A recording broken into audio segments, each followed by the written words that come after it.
You're listening to the Think Unbroken podcast, and I'm your host, Michael Unbroken. I'm an author, speaker, coach, and advocate for adult survivors of childhood trauma and abuse. In this podcast, you will learn how to transform your trauma into triumph, turn breakdowns into breakthroughs, and go from victim to being the hero of your own story. You can learn more at thinkunbrokenpodcast.com, and of course, check us out on Apple Podcasts and Spotify at Think Unbroken Podcast.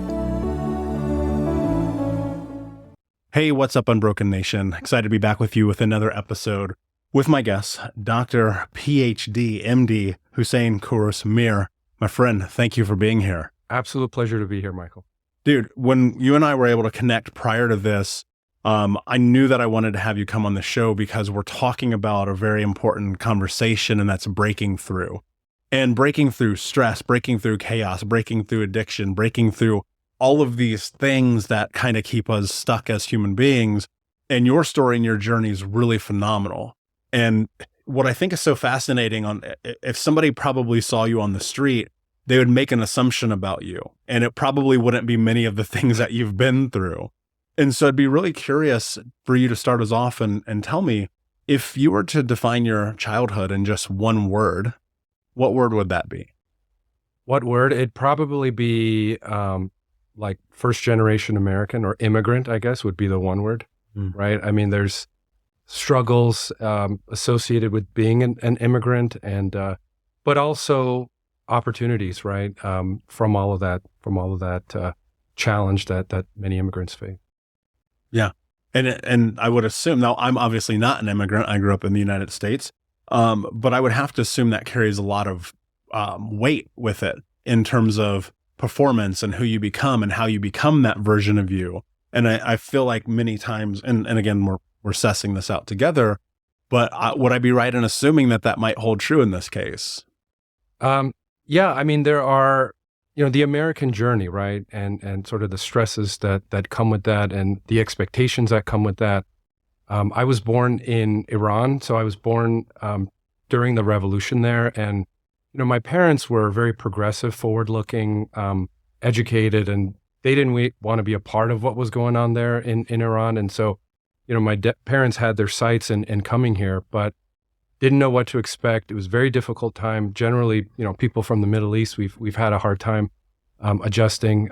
But it's been that drive, those expectations and all of the pain and suffering that's come with that's made me who I am today. And in doing that, what I'm trying to do with this book is help others out there, people, all Americans, really everyone who might be struggling with stress, anxiety, depression, emotional pain, addiction. And part of this is helping people self-discover, self-understand how their brain works. It's a sort of a new way of looking at this age-old problem. But that's sort of the purpose of writing this book. Yeah. And one of the things that's really interesting is that journey and chasing the American dream can create so many negative implications on this default mode network that we have, right? This thing that you're specialized in that we're going to really get into today. And because I want to make sure that we can create a lot of context and understanding for people, my hope is to make this remarkably practical in terms of our conversation. So I think it'd be really important first to kind of talk about your journey and what has led down the path to writing and creating this book. And then we'll kind of break down and get into what this default mode network really is. Yeah. So tell me a little bit more about your journey and the experiences of your life leading up to now. So we came to the U.S. I was like, 4 or 5. This is mid 80s. Grew up in L.A. Actually had a fun childhood, pretty normal kid. Grew up with, Showtime Lakers with Magic and had a blast at, childhood growing up. But one of the things I remember from being as, early as 6 or 7 is wanting to help people medically. And for some reason, I kept hearing about AIDS on the news back then. And I wanted to cure AIDS. I didn't know what it was. I was 7 years old. Yeah. But I've had that lifelong passion to help people by curing disease. So what I actually ended up going into was cancer. So I went to medical school. And so this is back in the mid 90s. My mission became to try to help advance cancer and through developing new drugs for cancer. And that's what I've been doing for the last 24 years now. What I recognized in the mid-90s was there was something going on called the Human Genome Project. We were sequencing our DNA. And I had a feeling this thing was going to open up the field of oncology. We were going to understand cancer, the genes driving cancer, and find new drugs for cancer. And so 24 years later, that's coming true right now. Like what we are doing right now in oncology, the drugs we're developing, pretty mind-blowing. Couldn't have imagined this like 25 years ago. What I'm seeing now in neuroscience and understanding the brain right now is how I felt about oncology 25 years ago. What we're understanding about the brain now is going to open up the field of mental health, mental well-being, because we're understanding how the brain works. This is happening now. So, and the implications for mental well-being, it's enormous, and we'll talk about it. But so my background has been helping people through medicine and science. Yeah, which is so incredibly important. And if you look at so many people who are on their personal journey and their paths, the thing that I see that is unbelievable is the world that we live in today. And the fact that we can take advantage of not only conversations like this, but dude, without the internet, I would not be here. I just can't imagine what my life would be. Probably still 350 pounds, smoking cigarettes, getting drunk every night. A very different experience. Because addiction is kind of this thing that until you wrap your head around it, you don't even really know what's happening. And it's such a survival mechanism for us. And with the stressors of life, I know that you went down your own path, which I think would be beneficial to get into before we start breaking into the framework of this. What was your experience going through stress, through addictions, through whatever those various things may have been in your journey? It's been a very difficult journey, uphill battle. And so in this book, I talk about 11 mental conditions. I call them knots, like knots in a rope. They're kind of stuck. You've got to untie it. So the 11 are things like stress. You mentioned addiction, which I call addictive craving. It's a little softer term. Emotional pain, loneliness, negativity, anxiety, and a few others. And I had all of them. So you mentioned addiction. My addiction, and it's, as you mentioned, survival mechanism, coping mechanism. We can talk about addiction and what happens in the brain. But for me, what I ended up getting addicted to was like stock market. So, right, I call it addictive craving, right? It's a craving that's harmful. Not all cravings are bad, right? Sometimes cravings are good. If we listen to our body when it craves sleep, the body's going to heal. But when those cravings become harmful, right, and hurting us or our family, those are addictive cravings. So for me, it was the stock market, which is kind of like a gambling type of addiction. But surrounding that, there was, nicotine was part of that. Drinking was part of that. I wasn't smoking a pack a day, but definitely vaping and drinking and all of that. Part of that rewiring of the brain that happens with addictive craving. But stress, big time. And I wasn't coping with stress the right way. We can talk about how stress forms in the brain. Anxiety, negativity, loneliness, I had all of them. But it was about a 6-month period that I was able to literally break through all of these by understanding how my brain was actually working. And it made it wasn't overnight, but it was like a 6-month process. I would be remiss not to ask, like, as someone who's clearly a high performer, how in the world does that happen? You see, I have friends who are doctors, lawyers, scientists, and they suffer from all of these. I have friends who are lawyers who can't sleep well at night. They need, an Ambien to sleep. They need an Adderall to get going on the day. High functioning people who have a poor quality of life, poor mental well-being. And it's very common. So I many of the people listening, they might be high functioning, but not happy, not sleeping well, right? And I was one of those until a couple of years ago. Is that so? In June of last year, I was ready to close down everything. The podcast, coaching, books, speaking, everything. I was exhausted, stressed to the max, burned out. And the interesting thing about it too is my thought was, I'm being of service. I'm going and I'm doing my version of healing the world and showing up. And I realized that like the stress was so overwhelming that it was leading me down a path I didn't want to go. And that's why I was getting ready to close everything down, because I know my behavioral patterns. And if I would have stepped a couple more feet in a certain direction, I might have reset a whole lot of effort, right? Not that it goes away entirely, but you know what I mean. Do you think stress is the precursor to what happened with you? And if so, like, where does the stress come from? Perfect. So, yeah. So the 11 mental knots that I talked about, they're presented in a particular order, and it starts with stress. Stress is number one. But there are other things that can build on that stress, things like emotional pain, which was number two. So an addiction, stress, emotional pain, those three, they're all interrelated. And you know, too much stress on the one hand can aggravate, let's say, an addiction on the other. But so to talk about stress, I want to just mention a little bit about how the brain works, okay? Because this will help frame everything. So the brain, okay, we've got 7 networks in our brain, and we're just figuring this out now. So what is a network? A network is just different parts of the brain that connect to do a function. So the visual network helps you see. Auditory network helps you hear. Sensorimotor cerebellar network help you move and sense. Then you've got 3 networks that are basically the key to mental well-being, happiness, and addiction, and all these other problems. One of them is default mode network, which is basically the ego. It's me, it's I. It is the location of self in the brain. And you'll notice it anytime your mind wanders away from the present, it'll turn on. So, and we're all different. For me, it's when I'm driving a car or brushing my teeth. As soon as I start that, boom, default mode network turns on. And I go off into the past or the future, and the thoughts come, fast and furious. Default mode tends to be judgmental, reactive, and very emotional.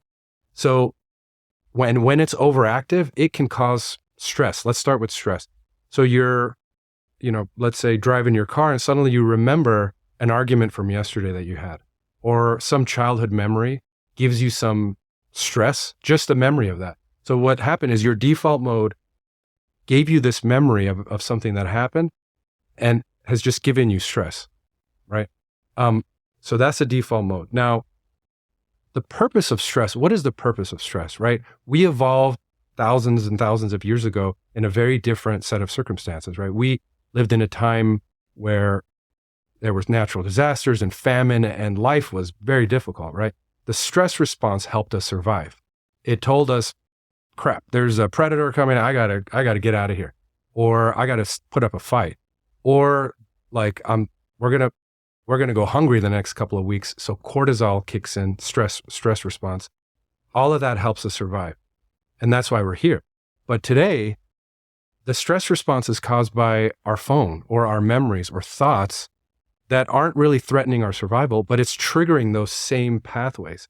So, and all of this stress is causing damage to our bodies. It's leading to heart disease and strokes and cancers and all kinds of problems. So, so this stress response, it served us a good purpose back in the day, but now it's on overdrive, and our thoughts are on overdrive. The default mode is on overdrive, and our stress levels are through the roof. Do you think that and thank you for that explanation. Do you think that stress today is different than stress for our parents or 50 years ago, 100 years ago? Is it more intense? Is it like if you were to put stress today in a box versus previous decades or generations, would it be the most stressful time in history outside of maybe World War II? Yeah, well, I think so because we're glued to our smartphones at least 4 hours a day, most of us on average. And anytime we look at our phone, let's say, what happens in the brain is you have signals of glutamate. It's called glutamate. It's how we have thoughts. And when we have too much thoughts and too much stimulation, basically, and we got a lot of glutamate, it sets the brain up for that stress response. We're more likely to get a stress response. So 50 years ago, we got stressed. There were things that made us stressed. There were probably things that were maybe more likely to threaten our survival, or let's say, about to get into a car accident or get in an argument with our neighbor or something like that. But that stress response kicked in, it saved us in the moment. And stress is important. It helps us, it saves us. But now the stress response is on all the time. And when an actual stressor happens, we're less able to actually deal with a real stressor, right? Is the stress being on all the time, is that exclusively because of our phones, because of social media, because of work? Like what is keeping it on so much now? Well, employers right now, they're encouraging their workers to multitask, to, answer emails and to be on calls. And it's pretty demanding in corporate America. So all of this is contributing to high levels of stress. And I think it is part of the workplace. So I am seeing companies now investing in like mindfulness exercises and classes and things like that. I don't know how much that's helping, but the culture now is gearing and moving towards a place of greater stress, which damages our bodies. Let's go into that a little bit more, because obviously there's good stress. We need to have good stress. There is bad stress, but too much of either is incredibly detrimental. You'd mentioned a few things that can kind of happen as stress impacts our bodies and our brains. I'd love for you to break that down a little bit more for us, because my fear is people might be having some symptomatic responses to stress and they don't even know that it's happening. Yeah. So what is stress, right? What happens in the brain is the brain perceives something as, let's say anxiety, something as being threatening. So what the brain actually does is it releases stress hormones into the blood, things like adrenaline, things like cortisol. So what those chemicals do is they cause our heartbeat to race faster, dilates our pupils, has us sweating, and increases our blood pressure. These are physical changes, right? Cortisol is an interesting one, because what cortisol does is it shifts energy away from, let's say, the reproductive center, the immune system, shifts it towards the brain. So 20,000 years ago, cortisol helped us survive when there was a famine, we had no food for a couple of weeks. It sort of shifted the energy to the brain, but the consequence of that is our immune system is weaker, we're less able to have kids. So chronic stress, when the stress pathway is on all the time, does some real damage to our bodies, and it's through that cortisol. And so I think, what are the signs of chronic stress? If you're fatigued, right? Poor sleep, irritable, if you're eating too much or too little, if you're withdrawing from loved ones, right? There are some signs of stress. And yeah, some people might have chronic stress, not even realize. Yeah. So I would take a look. I talk about it in the book, what the symptoms are. And if you think stress might be the problem, that's actually step one. You've identified the potential problem. Step two is having an intention that I want to improve the stress in my life. I want to prevent stress from happening. And there are ways of doing that, which we can talk. Yeah, and I want to get into that, because it feels almost seemingly impossible in the time that we live in. Presidential debates, dating and relationships, children, airline travel, cost of living, food, just being a human being. Being a man now, I'd argue, is probably more difficult than it's ever been in the history of the world. Being a woman is the hardest it's ever been in the history of the world. Can you say this? Can you not say this? Everyone constant eggshells. So how in the world do you navigate this world? So let's talk about how the brain normally does it. So I mentioned glutamate. Glutamate is thinking thoughts, right? We get a thought every 2 to 6 seconds. Glutamate. The body and the mind, they have the natural balancing mechanism. It's already there. So the balance to glutamate is called GABA. GABA is a neurotransmitter that calms you down. GABA is what you need to sleep at night. And there are ways of, releasing GABA in the brain, which has been shown to improve your health, reduce your stress. So part of this is self-discovery, is understanding what helps you to trigger that relaxation response, right? And we're all different, but trying to, spending 10 minutes every few hours to get some of that GABA to calm yourself down can prevent the stress from happening. And I think that's part of it. Part of it is also exercising some restraint and asking yourself, do I really need to be on all these apps do I really need to be multitasking? Is this worth the state of stress I'm in? And if you can cut some of those out, it is worth it. And you'll see the result.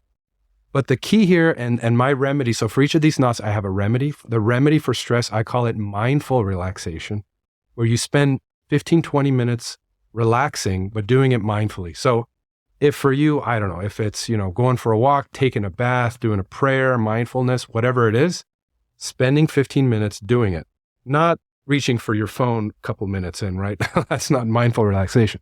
But spending the 15 minutes as best as you can, extending that relaxation. When you start out, it may only last for a couple of seconds, but every day, try to get it longer and longer. If you can go 10 to 15 minutes relaxing mindfully, it will turn on the GABA and you'll see your stress level. Yeah. And you have to be willing to, this is where self-discipline comes into play, which is, it's such a crazy thought. If we rewind, we're not that far in age from each other. We rewind to the early 2000s and brick Nokia phones. And I told you one day you were going to be addicted to this. You'd be like, what are you talking about?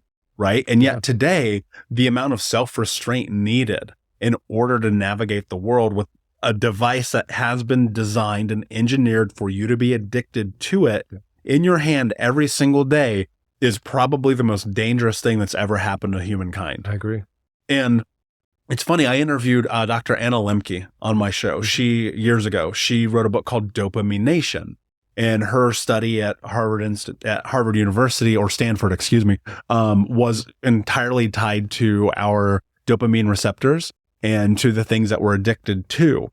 And even as the leading researcher, possibly in the world, about dopamine particularly, she even mentioned she was addicted to things. And one of the things that I recall her mentioning was like watching stuff on her phone. And you look at this and you go, how in the world do we navigate this? Right. And so it's like, I hear you on this one part where you're like, okay, 10 to 15 minutes. Dude, I would argue there's some people that can't go 10 to 15 minutes. I know. I agree. So if I'm one of those people, what do I do? It starts with an understanding, right? An understanding that you mentioned it. There are corporate executives out there who are designing these products to make money and they're causing you harm, right? And understanding that, your stress is caused by this and having an intention, I want to be happy and healthy. It starts with that intention. You start walking on the road appears, right? So step one is I want to be happy and healthy. Start with there. This is going to be a long journey. You're not going to get there overnight. Initially, and there's tons of exercises I talk about in this book for religious people, non-religious people, scientists, atheists, whatever. But it starts with the first step. And like you said, at first it may last only a few seconds and you're back into those thoughts. But as long as you stay on that intention, remind yourself of that intention. It took me 6 months. It may take others 1 month. It may take some people a couple of years, but it's the best thing I've ever done. Best thing. And we can talk about addiction. That's another chapter. We can talk about Yeah. What I want to know is like, what did that look like for you, right? For it to take you 6 months. First off, what took you 6 months? Right. And then what did that process actually entail? So it was the 6 months was unraveling all of these knots. So stress I had severely, emotional pain, addiction or addictive craving, as I call it, negativity and loneliness, all of that.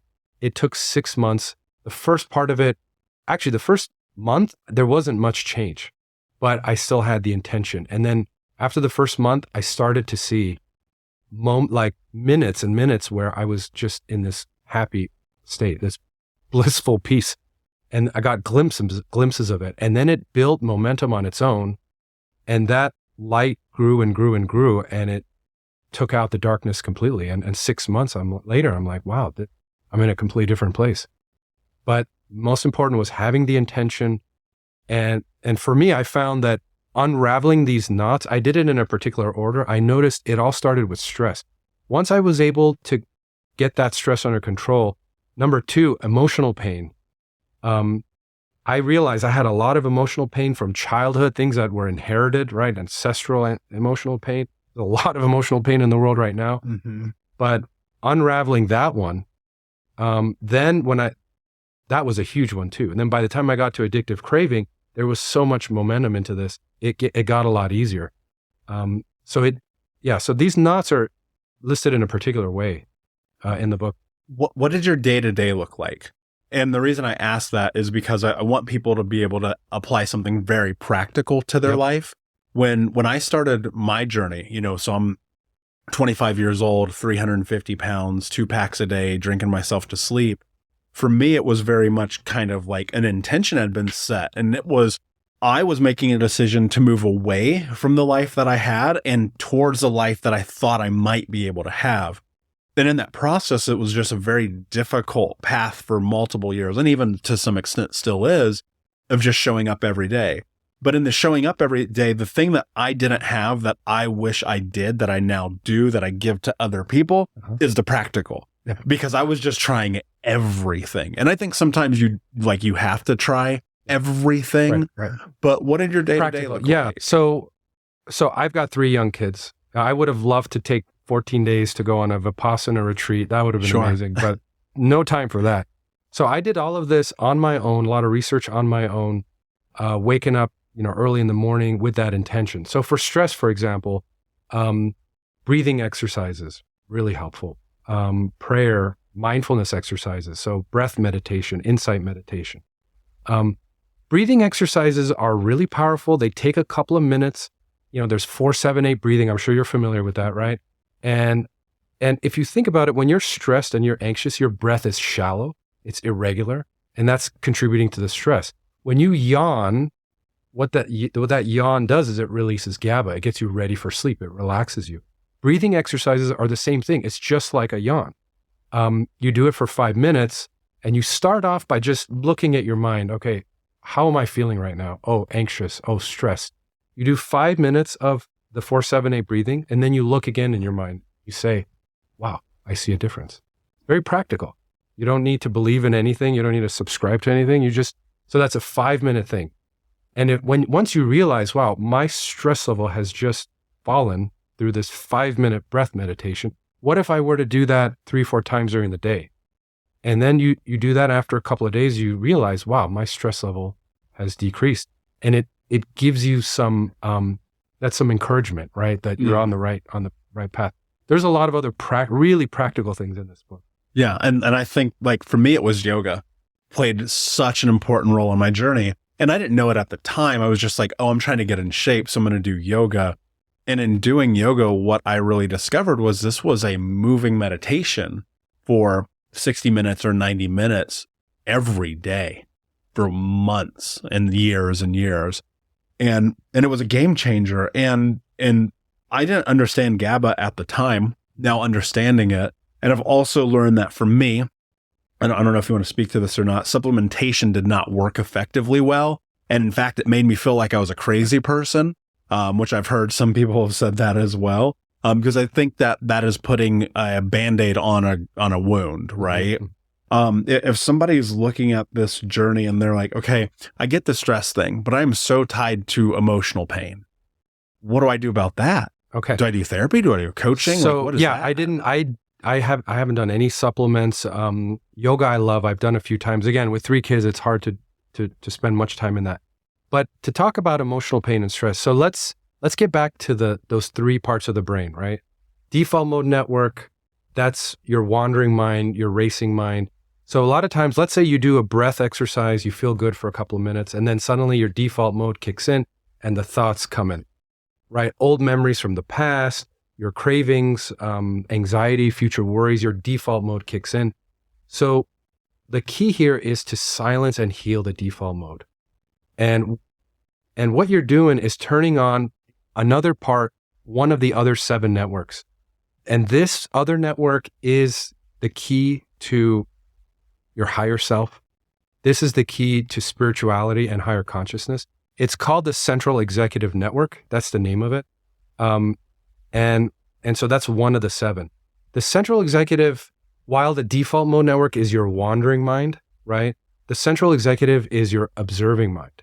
And you'll notice that when you're fully present, when you're doing your yoga or when you're doing mindfulness and you're present and you can hear, you can see, and the mental chatter is off, that's when your Central Executive is. So it's a very different, it's not about me and my. If you notice, when you're in that state, it's not about me and my thoughts in the past and the future. You're just present. The consciousness is more expansive. You're more likely, and if you notice in that state, when you're in that observing mind, it's more peaceful. It's more rational.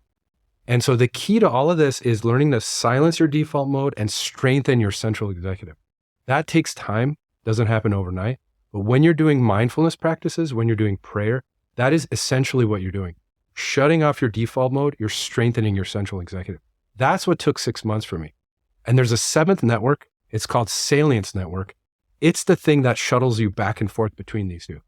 So, for example, notice like if you do a mindfulness exercise or yoga, let's say, and you feel good, you're in the central executive, but then you start doing something like brushing your teeth or whatever, and you notice the default mode switches on, all those thoughts come.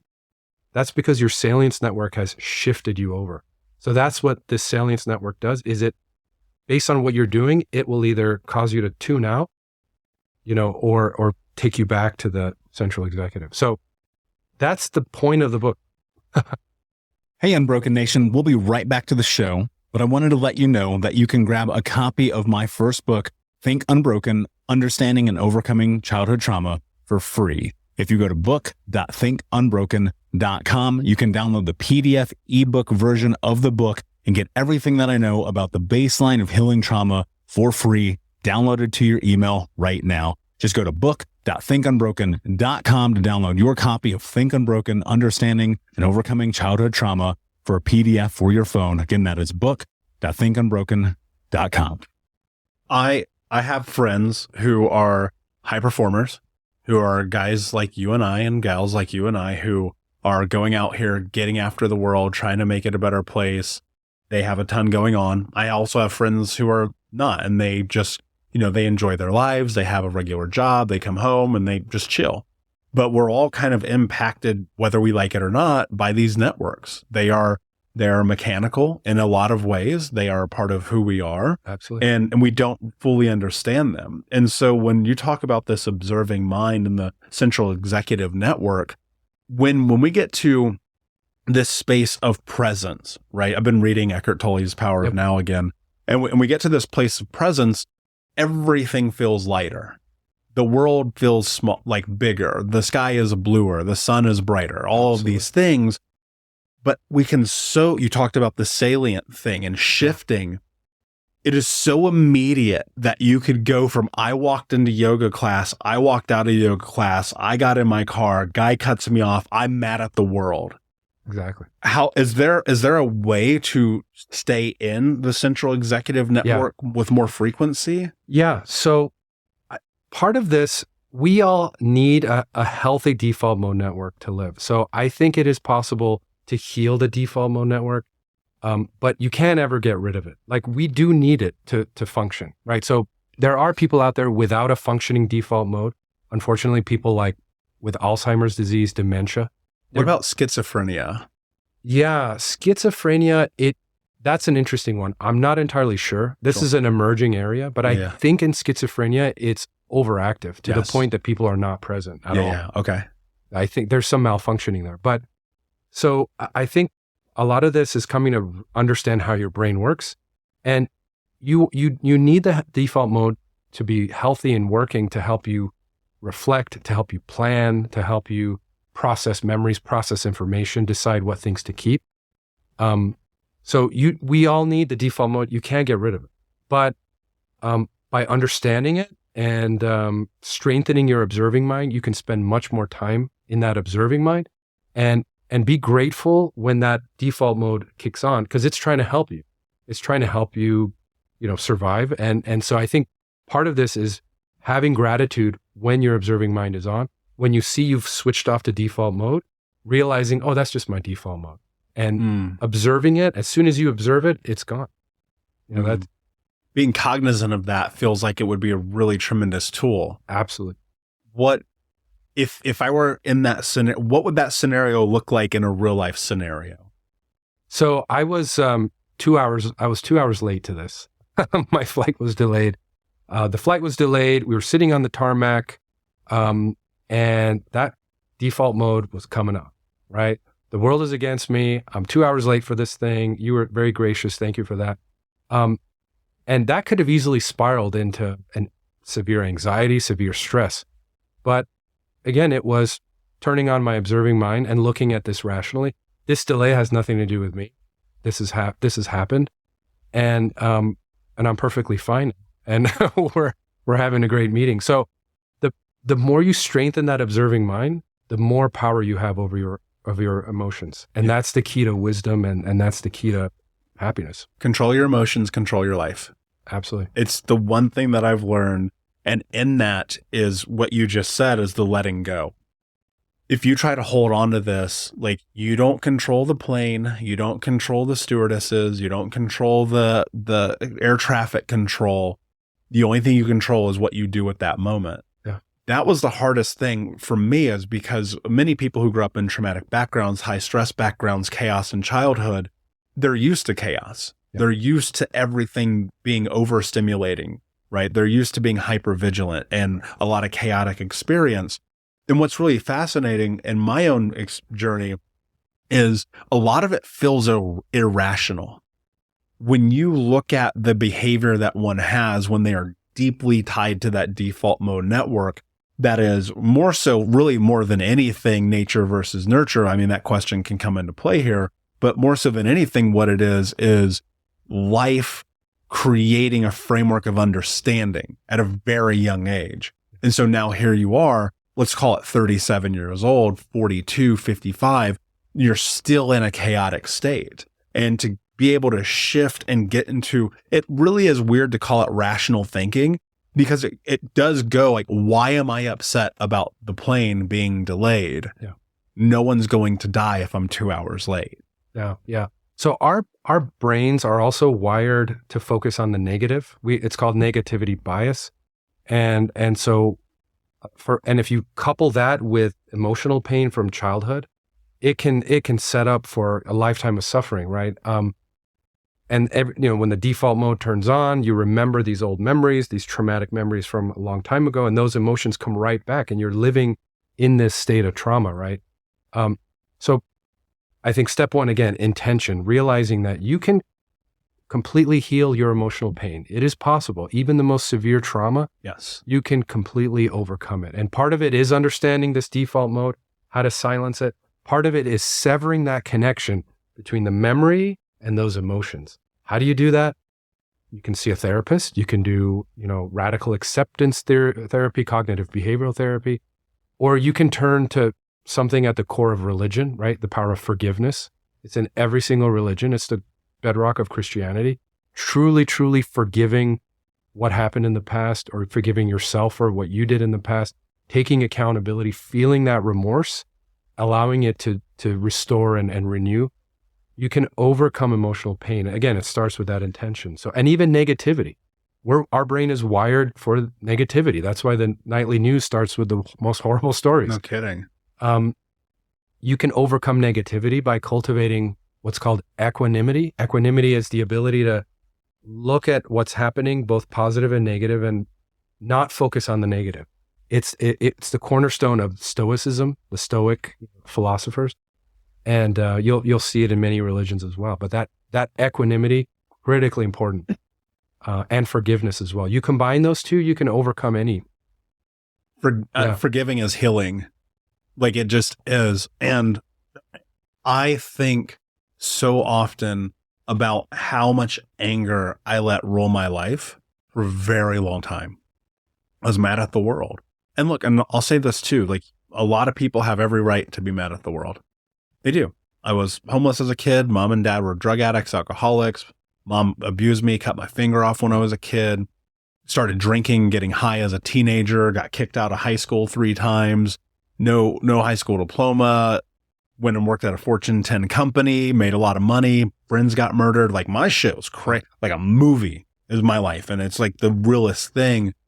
And it's like the anger that I held for so long, which is interesting because it's golden handcuffs. Because on this one hand, it had given me the ability to navigate the chaos of life. But on the other hand, it was keeping me trapped in the chaos of life. And it wasn't until I read a book called Radical Acceptance by Tara Brach. And it's one of those few books in the world that I've ever went and I was like, this actually changed my life. And I'm very studious. I read a lot of books, just like your book. I mean, this thing's unbelievable. But it was in that, and you pointed to it as well. It's like, you got to let go. You got to let go. And this thing that you talked about, because you did say that these kind of walk in this order where you go from stress to emotional pain to addictive craving. When people are at their highest levels of stress with the most emotional pain, what do? They numb. They run. They escape. That's the same for you, whether you're a doctor or a lawyer or a teacher or the bus driver or the guy at the deli counter. We all have our things. It's actually what's so frustrating, and I don't know if you'll agree with this or not, but I'm willing to say you would. What's so frustrating about being cognizant to the fact that we are easily addicted to many things is the fact that we are cognizant to the fact that we're easily addicted. Yeah. So addiction, addictive craving, it starts with good intentions. Like you mentioned, stress, emotional pain, it's overwhelming. We need something to numb it. We turn to dopamine. You mentioned dopamine. So there's a part of the brain, nucleus accumbens, and it's what releases a dopamine and allows us to self-medicate our stress and emotional pain. And unfortunately, there's a lot of things we can get addicted to, not just, alcohol and nicotine, but money, status, title, food, all kinds of internet, social media, all kinds of addictions out there. But what happens in all of them, there's a rewiring of the brain. That addiction goes outside of our control. And what you'll notice across all of these conditions is basically that nucleus accumbens and the default mode network take over the brain. You lose the rational control. You want to get out of it. You feel helpless and you can't. There was a 60 Minutes, a couple minutes ago, they had a heroin addict and they were able to basically zap his nucleus accumbens. They just kind of zapped it with like some ultrasound waves. And that moment, he's like, wow, I don't feel any addictive urge. So this is literally a pathway in the brain that takes over. I think admitting to yourself, this is not working. There's a pathway in my brain that's taken over. I've lost control. Family members have been asking me to just quit it, but I can't. It's outside of my control. So again, step one, intention. I want to be in a better place. This is not working. And it's surrender. That's surrender is the key. You got to surrender, and you got to also silence that default mode as well. Many different ways of doing it. But you can surrender, right? AA is based on surrender for, more Christian based. Buddhist surrender to the Dharma, surrender to the present moment. It's the same surrender. And actually, if you look at plant medicine, psychedelics, they also shut down the default mode network and they help you surrender, which can be really, really painful. But that is what plant medicines do. They shut down the default mode network. Yeah, and that rewiring of the brain around addiction is so interesting because that dopamine, it's kind of the same thing when you see in heroin addicts where they go, once you get that level of high the first time, you will chase that. That's why they call it chasing the dragon. You will chase after this. You will do anything for that, but you never achieve that level of bliss or serenity ever again. And it's what's so crazy because that hit is so big. It does actually rewire your brain. And the surrender, especially around plant medicine in my own journey, has been tremendous. I mean, I look at a couple of the most healing moments and occurrences of my life. They were with plant medicine, whether psilocybins or ayahuasca. Many of those things I don't share publicly because they're for me, but they were beautiful and they were life-changing and life-affirming in a lot of ways. But it did require surrender. And I did one experience with an amazing group of people, and some people saw the dark side because it was the first time that they ever had to step into letting go, right? To not be in that hyper state of arousal constantly. It can be a painful process, that process of surrender. So I am a physician scientist, so I have to say this, right? Plant medicines are powerful. They're not legal yet. They are extremely powerful. In the United States. In the United States. But I would compare them to chemotherapy for cancer. If you have cancer, God forbid, somebody has cancer out there, you wouldn't want to experiment with chemotherapy. You wouldn't want to buy it off the internet and experiment. It's way too dangerous. Plant medicines deserve the same level of respect. And this book is endorsed by Rick Doblin, who's been working for 50 years to get these approved. And I think he deserves a Nobel Prize personally. Agreed. Yeah. If you don't know him, his work is phenomenal. Yeah, absolutely. And so, they will be on the market. They will be approved. I would recommend doing this legally, if possible, with the help of a licensed therapist who knows what they're doing. Because if you don't, there might be, there might be side effects. Can be some ramifications. Yeah, you see it all the time. There was a pilot, right? It was on the news. He was experimenting with psilocybin, I think, and on the middle of a flight, he got suicidal. Do you remember that story? Yeah. So I would approach these with caution, as you would with chemotherapy. These are serious medicines. They can do amazing things. We're figuring that out now, and it's going to help a lot of people in the next generation. New tools are coming. That's a really great analogy, because when I think I was so hesitant, I didn't do any plant medicine at all outside of marijuana and weed. Like, it's the same thing. I didn't do any plant medicine at all until I was 31. Terrified of it. Terrified. And I used to sell drugs. Like, I sold that stuff to people. I never tried it because I was so scared of it. And I would agree with you.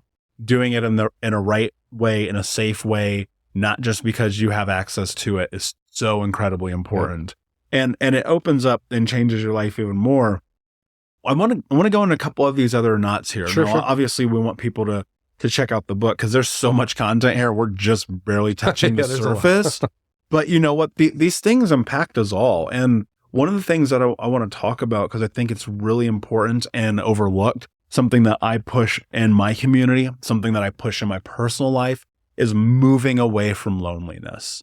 And so I would really love to know, for you, what was your journey with loneliness? Yeah. So I had a really overactive default mode. It was, for me as an immigrant, a lot of times it's about you succeeding. You got to be the valedictorian. You got to get the scholarship. You got to get to Harvard, blah, blah, blah. It's all default mode network. It's all ego. And when it's on all the time, that's what breeds loneliness, because you have the default mode. The default mode network is what makes you feel separate from others, different from others. And it creates this loneliness. And loneliness, unfortunately, our Surgeon General, who I know, he's written a book that loneliness can take off 15 years off your lifespan. Yeah, it's unbelievable. It's a big problem. We saw it in the COVID pandemic. Social isolation led to all kinds of problems, mental, physical. So loneliness is a big problem, impacts your health. How do you overcome it? Again, it goes to self-understanding. It goes to intention. I want to end this loneliness and be, have more friends and be in a more social support. So part of it is understanding this default mode network, healing it, silencing it. Part of it is cultivating compassion. Compassion is a critical part of it. And compassion is just the intention of wanting to help others, the intention of feeling the suffering of others. And, these days it's actually hard to help other people, right? I mean, if you say today you wake up and like, I want to go help somebody, it's actually pretty hard. I mean, you can give some money to the homeless guy in the street and it's like, it's actually hard. But having that intention of wanting to help, just try it out. Try having that intention. I just want to help someone. See how it affects your happiness. Mm-hmm. It's pretty amazing. Compassion is at the heart of Christianity. It's at the heart of Buddhism, all the world's major religions. It's at the heart of who we are as humans. Yeah. Well, and what's so interesting is battling that ego and that default mode network of wanting more is actually doing more harm than good. And this is something I've had to experience, and I probably will experience again in my life, because I went, and I'm not exclusive to this. This isn't a Michael problem, but I went from having nothing to creating an amazing life. I love my life. I've lived all over the world. I wrote my first book on the beaches of Thailand. I've lived in Bali and Europe and South America. I've been on more flights than, even though they're stressful, than anyone that I know. And there was this chase of more for a long time. I need more. I need to go and help all these people. I need to go and do all these things. I need all these. And what I came to realize was like, actually, you don't. And here's why, because you're going to die and it doesn't actually matter. Like, dude, it doesn't matter if you're valedictorian. No one gives a shit. Like nobody cares, right? Which is like such a crazy thought to have. And we put all this pressure on ourselves. We isolate ourselves chasing our dreams, and then we're lonely. And now we've shed 15 years off of our life. But then here's the thing, because you said now we have to cultivate compassion. Well, how in the world do I cultivate compassion when I'm so addicted to this idea of more? Yeah. I mean, that's what happens for many of us, right? We're taught and we're told that you've got to make it, you've got to succeed, and it takes us unknowingly down this road of loneliness. And so I think we're at a time now where we got to start cultivating this compassion because we understand the effects of it. There was this Harvard study, one of the longest studies ever, looking at what predicts health and happiness and into old age. And the single best predictor of that was having close relationships, better than cholesterol. So if you're 50 years old, having close relationships makes you more likely to live a happy, life into old age. Yeah. That's the science. That's the data. You can't argue. And it's also there's a documentary on Netflix. So the name is lost on me right now, but it's about the green zones or the blue zones, excuse me. And they went to all of these places around the world, Costa Rica, Greece, Asia. And they all had one thing in common: community. Every single one of those places where these people live, healthy, happy lives, have community. That's right. There was some impact to diet. I do talk about diet and exercise, and we can talk about that. Some of these places do have like the longevity diet or the Mediterranean diet, which is low in saturated fat. That definitely contributes, but you're right. Community is a big thing these places have in common, yeah. For somebody, what I always tell people is if you're lonely and you're depressed, it's because you're selfish. And that's a really hard thing for people to hear. But it's like you're depressed because you're at home watching TV all day. You're not going and being of service. I dare you to go to a nursing home or to the children's cancer ward. I dare you. And tell me that you're depressed. Tell me that you're lonely when you're going and being of service to other people. I encourage this of my clients. I do it for myself, obviously. But I also cultivated my own community. Especially I host a guys' night with a lot of frequency every single month. I'm always the one leading the charge. Because my thought has always been, if I don't do it, no one's going to come knock on my door. And I think that there's some social responsibility that we have to be able to navigate that, especially on the backside of this COVID nonsense, where we all were so isolated. We still don't know the long-term detrimental ramifications of this. For people, like looking at your life and your journey particularly, like what did you do to cull this loneliness? So number one, intention. Right. I want to be happy and healthy. And coming to understand the core of loneliness was this selfishness. Coming to understand that I had to cultivate compassion, which, again, I've got 3 young kids, full-time job. I would love to go volunteer. I don't have any time. So for me, it's when I'm walking down the street and I see somebody walking this way, sending them some well wishes. I care for you. Sometimes I'll just put some cash in my wallet. I'm walking around and I have an intention of just handing it out, having an intention of just helping somebody. Just having that intention makes me happy. It's like part of who we are as human beings. And there's a story like this, like 70,000 years ago, there was a massive volcano that erupted, the Toba supervolcano, which made us nearly extinct. The human race fell, they think, to a few hundred. There was 10 years. Less than 1,000, right? Yeah. There was 10 years of just winter and no food. The only people who made it through that 10 years were people with compassion and altruism, unconditional care for their kids, right? That's who we are. That compassion, that's who we are as human beings. When we shift over to that selfish side, we get away from who we really are. And that's why we're unhappy. So you see any kid, I've got a, 2.5-year-old, and it's just pure compassion, pure love, right? And his default mode yet hasn't formed yet. Right. My 5-year-old, it's starting to. That default mode is starting to kick in. But we are born into that state of just compassion and love. It's who we are. And the rest of our ego forms into that ocean, right? What happened to our compassion? Well, I think our values have been, ever since, the last age of enlightenment, right? Where we discovered how the universe works and capitalism, and we built this amazing world and the technology. It's been about growth, but what that's done to us is it's focused on individual success, and that's all great. Look, we're all connected. The world is connected, but I think it's a time for us to return to center. So I think it's maybe time for a second age of enlightenment where we kind of put this ego aside for a little bit and go back to who we are, sort of return to center a little bit. I think that's what's coming. Eckhart Tolle has been saying that, right? I think it's time for that more spiritual sort of connection. Yeah, I hope so, because I think that we have been focused on the wrong things for too long. And it's almost impossible not to. It really is, because we think that life is about success and money and the super attractive husband or wife, about having all of the things and the initials. And then you kind of look at it and you go, does it really matter? Because if you can't be, one of the things that drives me crazy about people is like, if you're unkind to people for no reason, it's like, what in the world are you doing? Yeah. Right?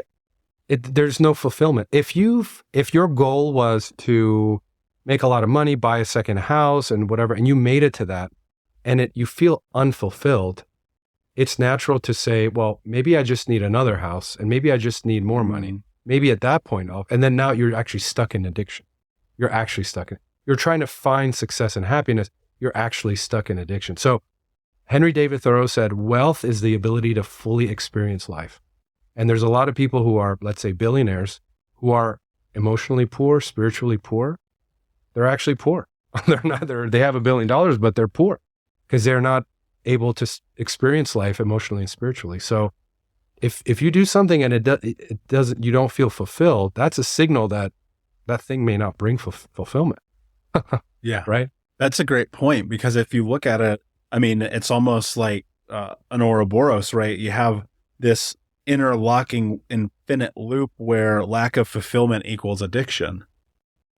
And then you're addicted, so now you're unfulfilled. Yeah. It's like somewhere in there, you break that cycle, you break through, which is the whole point. This is the reason why you've written the book. And obviously there's some other things that we didn't get into that I highly suggest people do buy the book and have this conversation personally with themselves about, like, what are these knots? Why are they stuck in negativity and anxiety and dishonesty? Actually, I want to go into this. I know we're out of time, but I think this is really important.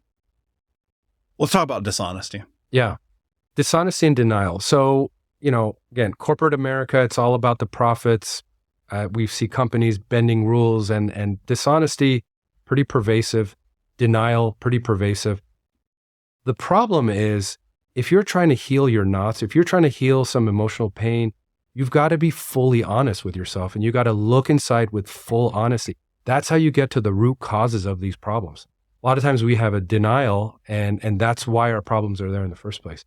So studies have shown that, and how do you overcome dishonesty is integrity, right? And cornerstone of every religion is having that integrity, doing what's right, even if people aren't watching, because when you have that integrity, you can look inside and you can break through to that awakened state, that enlightened state, by fully seeing yourself, and what you're experiencing as it is, not as you think it should be or denying it, but looking at it with full honesty. And that's a key to getting to that enlightened state. Yeah. Really important. And I think it's very difficult as well, because at some point, and this was in my personal journey, at some point I started being honest, and then life got really difficult.